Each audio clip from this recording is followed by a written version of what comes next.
ಎಲ್ಲಾ ಹಾನಿಯಿಂದ ಕೂದಲನ್ನು ರಕ್ಷಿಸುತ್ತೆ. ಬರೀ Amrut noni reach root premium hair oil. ನಾವು ಮೊದಲು ಇದನ್ನು ದ್ರಾಕ್ಷಿ ಬೆಳೆದಿದ್ದು ರೀ 2.5 ಎಕರೆ ಒಳಗೆ. 2.5 ಎಕರೆ ಒಳಗೆ ದ್ರಾಕ್ಷಿ ಒಳಗೆ ಮಳೆ ಜಾಸ್ತಿ ಆಗಿರಿ, ಆಮೇಲೆ ಮಾರ್ಕೆಟ್ ನಮಗೆ ಸರಿ ಸಿಗಲ್ಕ್ರಿ. ಆಮೇಲೆ ಇಲ್ಲಿ ರೋಗಗಳು ಜಾಸ್ತಿ ಆಗಿ ಬರೀ ಇನ್ನು 8 ದಿವಸ ಕಟಾವು ಮಾಡೋದು 25ರಿಂದ 30 ದಿವ್ಸಕ್ಕೆ ಕ್ರ್ಯಾಕಿಂಗ್ ಆಕಿತ್ತು ರೀ ಕಾಯಿ. ಅನಾತ್ಲೆ ನಾವು ಅದನ್ನು ಬೇಡ ಅಂತೇಳಿ ನಮ್ಗೆ ದ್ರಾಕ್ಷಿ ಅಷ್ಟೇನು ಲಾಭ ಅನ್ನಿಸ್ಲಿಲ್ಲ. ಅದು ಬೇಡ.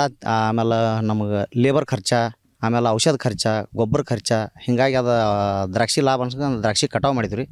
ಕಟಾವು ಮಾಡಿ ನಾವು ತರಕಾರಿ ಬೆಳೆದ್ವಿ ರೀ. ಅದ್ರಾಗ ತರಕಾರಿ ಬೆಳೆಯಕತ್ತಂತಲೇ ಅದನ್ನು ಒಂದು ಬೆಳೆ ಬೆಳೆದ್ವಿ ರೀ. ಮೊದಲು ಹೀರೆಕಾಯಿ ಅದನ್ನಷ್ಟೇ ಬೆಳೆ ಅಂತಲೇ ಒಂದು ಮಾರ್ಕೆಟ್ಗೆ ಏನು ಹೋಗಿದ್ವಿ ರೀ. ಬರೀ ಅದು ಯಾವ ಮಾರ್ಕೆಟ್ ಹೋಗ್ತೀವೋ ಅಲ್ಲಿ ರೇಟ ಕಮ್ಮಿ ಆಗೋದು ರೀ. ಅಂದ್ರೆ ಮಾಲ್ ಜಾಸ್ತಿ ಹಾಕಿತ್ತು, ಅದು ತೊಗೊಳೋರು ಕಮ್ಮಿ ಹಾಕಿದ್ರೆ. ಅದಕ್ಕಾಗಿ ಅದು ಬೇಡ ಅಂತೇಳಿ ನಾವು ಮಿಶ್ರ ಬೇಸಾಯ ಬೆಳೆದ್ರೆ ನಮ್ಗೆ ಅನುಕೂಲ ಆಗೈತೆ ಅಂಥೇಳಿ ನಾವು ಅದನ್ನು ಮನ್ಯಾಗ ವಿಚಾರ ಮಾಡಿ ಮಿಶ್ರ ಬೇಸಾಯನ ಬೆಳೆದದ್ವಿ ರೀ. ಈಗ ಇದು 100 ಗುಂಟೆ ಐತ್ರಿ. 100 ಗುಂಟೆದಾಗ 30 ಗುಂಟೆ ಹೀರೆಕಾಯಿ ಬೆಳೆದದ್ವಿ ರೀ. ಆಮೇಲೆ 70 ಗುಂಟೆ ಜಾಗದಾಗ ಬದ್ನಿಕಾಯಿ ಹಾಕಿದ್ವಿ ರೀ. ಆ ಬದ್ನಿಕಾಯಿ 2 ವೆರೈಟಿ ಹಾಕಿದ್ವಿ ರೀ. ಅಂದ್ರೆ ಒಂದೇ ವೆರೈಟಿ ಓದಿವಿ ಅಂದ್ರೆ ಅದು ಮಾರ್ಕೆಟ್ನಾಗ ಡೌನ್ ಆಗಬಾರ್ದು. ಅಂದ್ರೆ 2 ವೆರೈಟಿ ಹಾಕಿದ್ವಿ ಅಂದ್ರೆ ಒಂದು ಮಾಂಜ್ರಿ ವೆರೈಟಿ ಐತ್ರಿ, ಒಂದು ಸರ್ಪಣ್ಣ F25 ಅಂತ ಹೇಳೈತ್ರಿ, ಅದೊಂದು ವೆರೈಟಿ ಹಾಕಿದ್ವಿ ರೀ. ಅಂದ್ರೆ ಅದರ ಜವಾರಿ ಸೌತಿಕಾಯಿ ಹಾಕಿದ್ವಿ ರೀ, ನೇತ್ರ. ಅದನ್ನು ಸೌತಿಕಾಯಿ ಹಾಕಂತಲೇ ಅದು ಸೌತಿಕಾಯಿ ತೆಳಗೆ ಸಾಲಾಗ ತುಂಬ ಚೆನ್ನಾಗಿ ಬೆಳೆದೈತೆ ರೀ. ಅದು ಮಿಶ್ರ ಬೇಸಾಯ ಆತಂದ್ರೆ ಅದು ನಮಗೆ ಸೌತಿಕಾಯಿ ಒಳಗೆ ನಾವು ಏನು ಖರ್ಚು ಮಾಡಿದ್ವಿರಲ್ಲ ಅದೆಲ್ಲ ಅದ್ರೊಳಗನ ಖರ್ಚು ಹೋಗತಿ.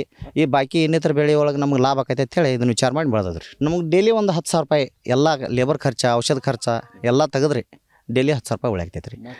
ನಾವು ಮಾರ್ಕೆಟ್ ಬಿಜಾಪುರ, ಆಮೇಲೆ ಬಾಗಲಕೋಟೆ ರೀ, ಇಲ್ಲಿ ಲೋಕಲ್ ಮಾಲಿಂಗ್ಪುರ, ಇಷ್ಟು ಈ ಮಾರ್ಕೆಟ್ ಕಪ್ಸಾಕ್ತಿದ್ವಿ ರೀ. ದಿನನಿತ್ಯ ಹೀರೆಕಾಯಿ ಒಂದು 30ರಿಂದ 40 ಟ್ರೇ ಹೊಂಡ್ತೈತೆ ರೀ. ಆಮೇಲೆ ಸೌತಿಕಾಯಿ ಒಂದು 20ರಿಂದ 25 ಟ್ರೇ ಹೊಂಡ್ತೈತೆ ರೀ.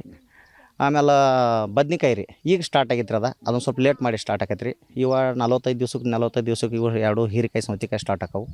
ಆಮೇಲೆ ಬದ್ನಿಕಾಯಿಗೆ ಏನೈತೆ ರೀ ಈಗ ಸ್ಟಾರ್ಟ್ ಆಗೈತೆ ಅನ್ನತ್ಲೆ ಅದಕ್ಕೆ ಸ್ವಲ್ಪ ಕಮ್ಮಿ ಹೊಂಡಾಗ್ತೈತೆ ರೀ. 10-15 ಟ್ರೇ ಅಷ್ಟೇ ಹೊಂಡ್ತೈತಿ. ಆಮೇಲೆ ಟೋಟಲ್ನಾಗ ಈಗ ಮಾರ್ಕೆಟ್ನಾಗ ರೇಟ್ ಚಲೋ ಐತೆ ರೀ. ರೇಟ್ ಚಲೋ ಇದಕ್ಕಾಗಿ ನಮಗೆ 700-800 ರೂಪಾಯಿ ಒಂದು ಟ್ರೇ ಮಾರಾಕ್ತೈತಿ. ಡೈಲಿ 20ರಿಂದ 30 ಸಾವಿರ ರೂಪಾಯಿ ನಮಗೆ ಬರ್ತೈತಿ. ಅದ್ರಾಗ ನಾವು ಲೇಬರ್ ಖರ್ಚ, ಔಷಧ ಖರ್ಚು ಎಲ್ಲ ತೆಗೆದು ನಮಗೊಂದು ಡೈಲಿ 10ರಿಂದ 12 ಸಾವಿರ ರೂಪಾಯಿ ಉಳಿಯಾಕೈತಿ ರೀ. ಮಿಶ್ರ ಬೆಳೆ ಪದ್ಧತಿಯಿಂದ ಲಾಭ ಆಕೈತೆ ರೀ. ಈ ಏಕ ಬೆಳೆ ಪದ್ಧತಿ ಮಾಡಿದ್ವು ಅಂದ್ರೆ ಅದು ಮಾರ್ಕೆಟ್ ಆಗಲಿ ಅಥವಾ ರೋಗ ಆಗಲಿ ಬಂದು ಹೋತಂದ್ರೆ ಅದು ಲಾಸ್ ಆಕೈತೆ ರೀ. ಈ ಮಿಶ್ರ ಬೆಳೆ ಪದ್ಧತಿ ಮಾಡೋದು ಒಂದು ಬೆಳೆ ನಮಗೆ ಲಾಸ್ ಆಗಿ ಒಂದು ಬೆಳೆ ಮಾರ್ಕೆಟ್ ಬರಲಿಲ್ಲ ಅಂದ್ರೂ ಇದು ಇನ್ನು ಬೇರೆ ಒಂದು ಬೆಳೆ ನಮ್ಮ ಮಾರ್ಕೆಟ್ ಹತ್ತಿ ಅದು ನಮ್ಗೆ ಲಾಭ ಆಕೈತೆ ರೀ. ಈ ಮಿಶ್ರ ಬೆಳೆ ಪದ್ಧತಿ ಯಾರು ಮಾಡ್ತಾರೆ ಅವ್ರಿಗೆ ಯಾರೂ ಲಾಸ್ ಆಗಂಗಿಲ್ಲ, ನಮಗೂ ಯಾವಾಗೂ ಲಾಸ್ ಆಗಿಲ್ಲ ರೀ. ನಮಗೆ ತುಂಬ 100% ನಾವು ಭಾಳ ಖುಷಿ ಅದೀವಿ ರೀ. ನನ್ನ ಜೀವನದಲ್ಲಿ ನಾನು ಮಾತ್ರವಲ್ಲ, ನನ್ನ ಕೂದಲು ಕೂಡ ಆಗಿರ್ಬೇಕು ಸ್ಟ್ರಾಂಗ್ ಅಂಡ್ ಸ್ಟೈಲಿಶ್. ಬರೀ Amrut noni reach root premium hair oil ನೊಂದಿಗೆ. Reach root premium hair oil. ಅನುಕ್ಷಣದ ಸುದ್ದಿಗಳಿಗಾಗಿ Vistara news YouTube channel subscribe ಮಾಡಿ. ಹೊಸ ಸುದ್ದಿಗಳ ನೋಟಿಫಿಕೇಶನ್ಗಾಗಿ ಬೆಲ್ ಐಕಾನ್ ಕ್ಲಿಕ್ ಮಾಡಿ. ಲೇಟೆಸ್ಟ್ ಅಪ್ಡೇಟ್ಸ್ಗಾಗಿ www.vistaranews.com ವೆಬ್ಸೈಟ್ಗೆ ವಿಸಿಟ್ ಮಾಡಿ. ಅಂಗೈಯಲ್ಲೇ ಜಗತ್ತಿನ ಸುದ್ದಿ ತಿಳಿಯಲು Vistara news Kannada app download ಮಾಡಿ.